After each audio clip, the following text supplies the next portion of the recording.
नमस्कार, अरुणाचल समाचार में आपका स्वागत है। मैं हूं रईनोमी। आइए बुलेटिन में सबसे पहले देखते हैं मुख्य समाचार। देश में गंभीर रूप ले चुके कोरोना संकट के बीच प्रधानमंत्री नरेंद्र मोदी ने संक्रमण से सबसे अधिक प्रभावित राज्यों के मुख्यमंत्रियों के साथ की अहम बैठक। ऑक्सीजन के उत्पादन और आपूर्ति को बढ़ाने के लिए सतत प्रयास करने की आवश्यकता पर दिया जोर। ऑक्सीजन के मुद्दे पर पीएम ने उद्योग जगत के प्रतिनिधियों से भी किया विचार विमर्श। देश में पिछले 24 घंटों में कोरोना के रिकॉर्ड 3,32,730 नए मामले आए सामने। अरुणाचल में भी 110 नए मामले किए गए दर्ज। राज्य के सभी जिला अस्पतालों में हल्के या मध्यम लक्षण वाले कोरोना मरीजों का होगा इलाज।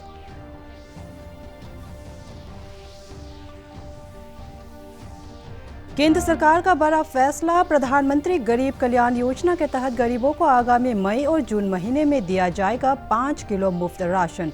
देश के 80 करोड़ गरीबों को मिलेगा फायदा।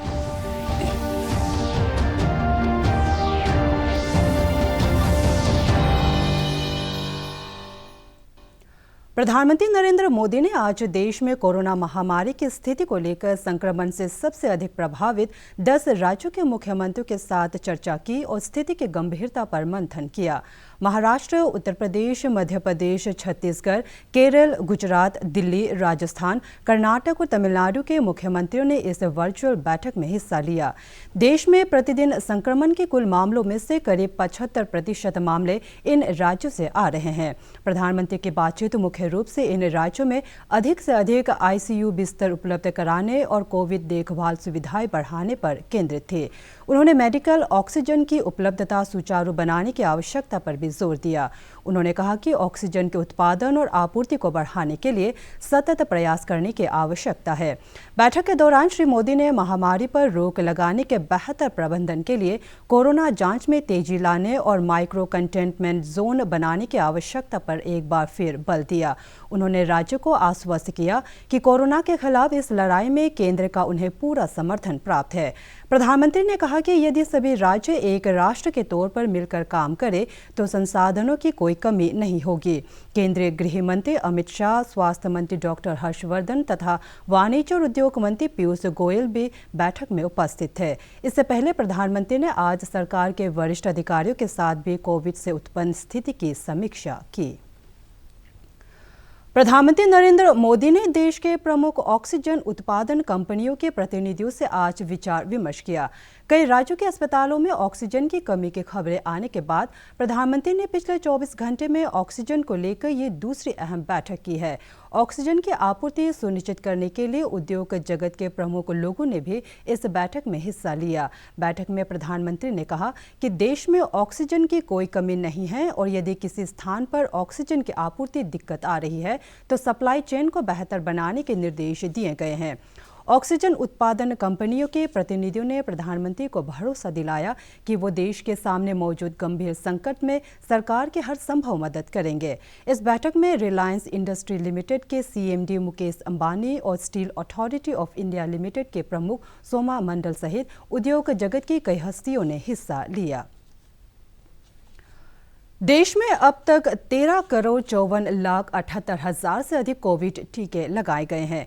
केंद्रीय स्वास्थ्य और परिवार कल्याण मंत्रालय के अनुसार पिछले 24 घंटों में रिकॉर्ड 3,32,730 नए मामले सामने आए और 1,93,279 कोविड रोगी स्वस्थ हुए। इस दौरान कोविड से 2,263 रोगियों की मौत हुई। देश भर में कोविड के सक्रिय मामलों की संख्या बढ़कर 24,28,616 हो गई है। इधर केंद्रीय स्वास्थ्य मंत्रालय ने वयस्क कोरोना मरीजों के उपचार के लिए संशोधित क्लिनिकल दिशा निर्देश जारी किए हैं। एम्स, आईसीएमआर, कोविड-19 राष्ट्रीय कार्यबल और मंत्रालय के अंतर्गत संयुक्त निगरानी समूह DGHS ने कहा है कि संक्रमण के लक्षण मिलने के 10 दिन के भीतर आपात स्थिति में रेमडेसिविर को केवल उन मरीजों को दिया जा सकता है जिन्हें मध्यम से गंभीर लक्षण हो और जिन्हें ऑक्सीजन की आवश्यकता हो। गुर्दे या लीवर की गंभीर बीमारी से जूझ रहे मरीजों को रेमडेसिविर नहीं दी जा सकती। जो मरीज ऑक्सीजन सपोर्ट पर नहीं है या जो घर में हैं, उन्हें रेमडेसिविर लेने की ज़रूरत नहीं है। दिशा निर्देशों में कहा गया है कि टोसिलिजुमेब दवा के ऑफ लेवल इस्तेमाल की मंजूरी मुख्यतः संक्रमण आने के 24 या 48 घंटों के भीतर या आईसीयू में भर्ती होने पर गंभीर स्थिति के लिए दी गई है। ये दवा उन मरीजों को भी दी जा सकती है जिनकी हालत स्टेरॉयड लेने के बावजूद नहीं सुधर रही है तथा जिनमें कोई बैक्टीरियल या फंगल संक्रमण न हो। कोविड संक्रमण से मुक्त हो चुके लोगों के प्लाज्मा से अन्य कोविड मरीजों का इलाज मुख्यतः लक्षण आने के 7 दिन के भीतर और केवल उपयुक्त प्लाज्मा डोनर मिलने की स्थिति में किया जा सकता है। अरुणाचल प्रदेश में पिछले 24 घंटे में रिकॉर्ड 110 कोविड मामले सामने आए और 9 रोगी स्वस्थ हुए। राज्य में कोविड के सक्रिय मामलों की संख्या बढ़कर 380 हो गई है और रिकवरी दर घटकर 97.47% रह गई है। राज्य भर से गुरुवार को कोविड जांच के लिए 2741 सैंपल एकत्र किए गए। प्रदेश में दर्ज किए गए कोविड के नए मामलों में सबसे अधिक ईटानगर राजधानी क्षेत्र से 42, वेस्ट कामेंग से 19, लोअर दिबांग वैली से 14, ईस्ट सियांग से 9, नामसाई और लोअर सुबनसिरी से 7-7, चांगलांग से 4, लोहित और तवांग से 2-2, अपर सुबनसिरी, वेस्ट सियांग, पापुमपारे और लोअर सियांग जिले से 1-1 मामले शामिल है। स्वस्थ हुए रोगियों में ईटानगर राजधानी क्षेत्र और वेस्ट कामेंग जिले से 4-4 और पापुमपारे जिले से 1 रोगी शामिल है। राज्य स्वास्थ्य सेवा निदेशालय ने कोविड इलाज के लिए अस्पतालों की सूची से स्टेट क्वारंटीन सेंटर लेखी का नाम हटा दिया है। जारी विज्ञप्ति के अनुसार राज्य के सभी जिला अस्पताल डेडिकेटेड कोविड हेल्थ सेंटर के रूप में कार्य करेंगे और इसमें माइल्ड और मॉडरेट लक्षण वाले रोगियों को भर्ती किया जाएगा, जबकि गंभीर कोविड रोगियों का इलाज ईटानगर के एमएलए अपार्टमेंट चिंपू के डेडिकेटेड कोविड अस्पताल और NEIFM पासीघाट में किया जाएगा। इस बीच मुख्यमंत्री पेमा खांडू की अध्यक्षता में कैबिनेट की बैठक हुई, जिसमें कोरोना के दूसरी लहर से निपटने के तौर तरीकों पर चर्चा हुई। मुख्यमंत्री ने इस बैठक के बारे में सोशल मीडिया पर जानकारी देते हुए कहा कि स्वास्थ्य हमेशा हमारी सरकार की प्राथमिकता रही है और आगे भी रहेगी। इधर राष्ट्रीय स्वास्थ्य मिशन अरुणाचल प्रदेश के nodal officer doctor D Padung ने बताया कि राज्य में अब तक 1,98,000 कोविड के टीके लगाए जा चुके हैं। उन्होंने कहा कि राज्य में कोविड वैक्सीन की कमी नहीं है और असम के लीलाबारी एयरपोर्ट से 75,000 डोज रिसीव की जा रही है। श्री पादुंग ने कहा कि आगामी 1 मई से 18 वर्ष से अधिक उम्र के लोगों का भी टीकाकरण शुरू होगा। 18 ईयर्स टू 44 ईयर्स तक का वो 1 तारीख से शुरू होगा, but that depends on the availability of the vaccine, क्योंकि वो वैक्सीन स्टेट गवर्नमेंट प्रोक्योर करना है। तो प्रोक्योरमेंट प्रोसेस तो हम लोग का चल रहा है, लेकिन उस दिन तक आएगा नहीं आएगा, it depends on the company. हम लोग कोविशील्ड को ट्राई कर रहा है, सीरम इंस्टीट्यूट ऑफ इंडिया का ना, तो लेकिन मई से शायद होना चाहिए। देश में गंभीर रूप ले चुके कोरोना संकट के बीच केंद्र सरकार ने एक बड़ा फैसला किया है। सरकार ने प्रधानमंत्री गरीब कल्याण योजना के तहत गरीबों को आगामी मई और जून महीने में 5 किलो मुफ्त राशन उपलब्ध कराने का निर्णय किया है। इससे देश के 80 करोड़ लोगों को फायदा मिलने की उम्मीद है। गौरतलब है कि पिछले साल कोरोना की स्थिति देश में गंभीर होने पर केंद्र सरकार ने प्रधानमंत्री गरीब कल्याण योजना की शुरुआत की थी, जिसके तहत गरीबों को राशन देने का प्रावधान किया गया था। अरुणाचल के मुख्यमंत्री पेमा खांडू ने गरीबों के लिए मुफ्त खाद्यान्न योजना की शुरुआत के लिए प्रधानमंत्री नरेंद्र मोदी का शुक्रिया अदा करते हुए कहा कि इससे गरीब तबके के लोगों को कोरोना महामारी की दूसरी लहर से मुकाबला करने में मदद मिलेगी। पाके केसांग जिले के उपायुक्त गौतम हजारिका और जिला चिकित्सा अधिकारी यांगलिंग परमे ने जिले के सभी चेक गेट पर यात्रियों की कोविड जांच का निरीक्षण किया। श्री हजारिका ने कहा कि जिले में कोविड दिशा निर्देशों का सख्ती से पालन कराया जा रहा है और कोविड टीकाकरण सुचारू रूप से चल रहा है। उन्होंने कहा कि बाजार में या किसी भी कार्यक्रम में निर्धारित संख्या से अधिक लोगों के एकत्र होने पर प्रतिबंध लगा हुआ है। मेडिकल में आया हूँ, देखा ऑक्सीजन का कमी है नहीं, ऑक्सीजन का कमी नहीं है। गेट में भी मैं circular officer ADC doing good, पूरा चेकिंग हो रहा है, तो होपफुली एवरीथिंग ठीक ही है अभी तक। ऑलरेडी सर्कुलर इशू किया हूँ मैं अभी, उस हिसाब से भी दरख्वास्त किया हूँ कि सबको मास्क कंपलसरी करें, नहीं जो नहीं पहनेगा 7,500 फाइन वो। और पब्लिक को भी, सबको जो जानकारी नहीं है उनको भी बोलना है कि मास्क मस्ट है, मास्क, सोशल डिस्टेंसिंग, गैदरिंग नहीं होना है। वही बाजार में भी देख के आया हूँ मैं, 2-4 आदमी खेल रहा है, कैरम खेल रहा है, दिस शुड नॉट बी। मैं उसी हिसाब को बोल दिया साथ साथ कि ये बंद करना है इमीडिएटली, है। उप मुख्यमंत्री चाउना मेन ने आज पापुम-पारे जिले के यूपिया में पशुपालन, चिकित्सा और डेयरी डेवलपमेंट विभाग के डिस्ट्रिक्ट डिजीज डायग्नोस्टिक लेबोरेटरी का उद्घाटन किया। इस अवसर पर राज्य के पशुपालन मंत्री तागे ताके, विधायक ताना हाली तारा, तेची कासो, जिला उपायुक्त पीगे लिगू और पशु चिकित्सा विभाग के निदेशक डॉक्टर एनटी मिंतो मौजूद थे। अपने संबोधन में श्री चाउना मेन ने कहा कि राज्य सरकार ग्रामीण अर्थव्यवस्था की मजबूती और स्थानीय अवसर पर रोजगार के अवसर पैदा करने के लिए पशुपालन और डेयरी डेवलपमेंट पर जोर दे रही है।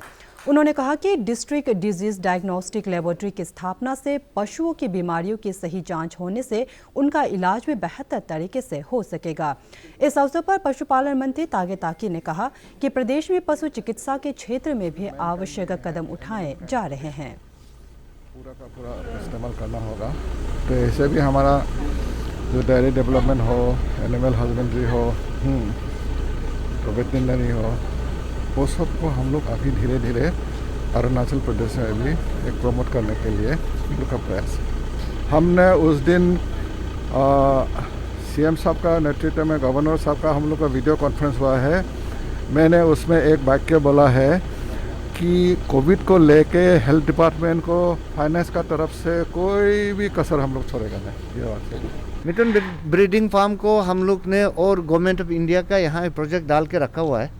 कोविड के वजह से थ्रू नहीं हुआ, अगर वो थ्रू हो जाता है, अभी एग्जिस्टिंग प्लस न्यू को हम लोग स्ट्रेंथनिंग करने का विचार कर रहे हैं। हमारा डिपार्टमेंट के तरफ से जो कुछ भी कार्रवाई करना था हम लोग कर दिया। We have reported the whole episode to the administrations.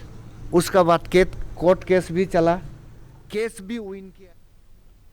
Leparada जिले के बासार में पोषण अभियान के तहत आंगनबाड़ी कर्मियों को एलपीजी सिलेंडर और चूल्हे का वितरण विधायक गोकर बासार ने सीडीपीओ मोली न्योदू की मौजूदगी में किया।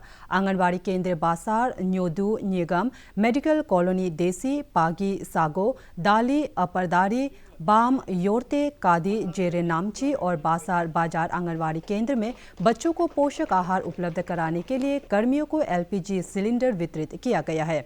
इससे पोषक आहार तैयार करने के लिए आंगनबाड़ी केंद्रों को स्वच्छ ईंधन उपलब्ध होने से हरित वातावरण को भी बढ़ावा मिलेगा। आज 23 अप्रैल 2021 में आंगनबाड़ी वर्कर लोगों को प्री एलपीजी गैस दे दिया। ये 13 नंबर सब आंगनबाड़ी सेंटर को सेलेक्ट किया दे दिया है। और ये एलपीजी गैस को सेंटर में इसलिए दिया है कि वो सेंटर में जो भी पकाना होता है पका के बच्चे को स्पॉट में दे सकने के लिए दे दिया है। ये एलपीजी गैस को हमारे ऑनरेबल एमएलए गोकर बासार जी से के जरिए दिलाया है। राज्य के वन विभाग द्वारा आज पापुम-पारे जिले के होलोंगी में वन क्षेत्र में गैर कानूनी तरीके से निर्माण कार्य को हटाने के लिए अतिक्रमण विरोधी अभियान चलाया गया। इस अवसर पर विभाग ने वन क्षेत्र में खाली पड़ी जमीन पर पौधारोपण भी किया। बंदरदेवा फॉरेस्ट डिवीजन के रेंजर मंजित दत्ता ने कहा कि विभाग एक तरफ जहां वन क्षेत्र की रक्षा की जिम्मेदारी को निभा रहा है, वहीं पौधारोपण के जरिए ग्रीन अरुणाचल के संदेश का भी प्रसार कर रहा है।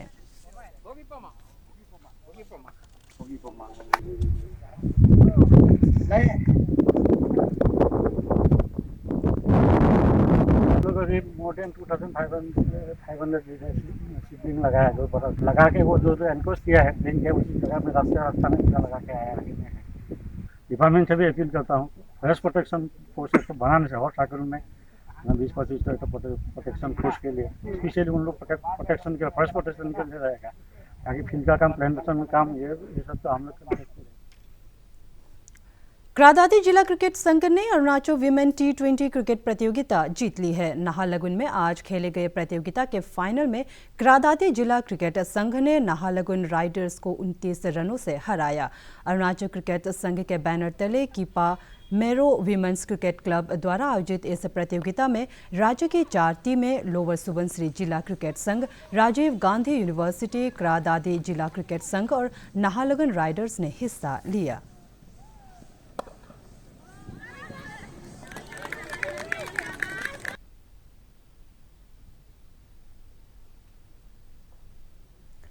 अरुणाचल समाचार के आज के अंक में इतना ही। जाने से पहले आप सभी से अनुरोध है कि कोविड-19 के दिशा निर्देशों का पालन करें। हमेशा मास्क लगाएं, बार बार हाथ धोएं और सोशल डिस्टेंसिंग के नियमों को मानें। कोरोना महामारी से बचाव के लिए आपका वैक्सीन लगवाना भी ज़रूरी है। अगर आप वैक्सीन लगवाने के पात्र हैं तो ज़रूर लगवाएं। हम कल फिर हाजिर होंगे अरुणाचल और देश दुनिया की खबरों के साथ। चलते चलते आपको बता दें कि आप अरुणाचल समाचार हमारे YouTube channel DD news Arunachal पर भी देख सकते हैं। देखते रहिए अरुण प्रभा। नमस्कार।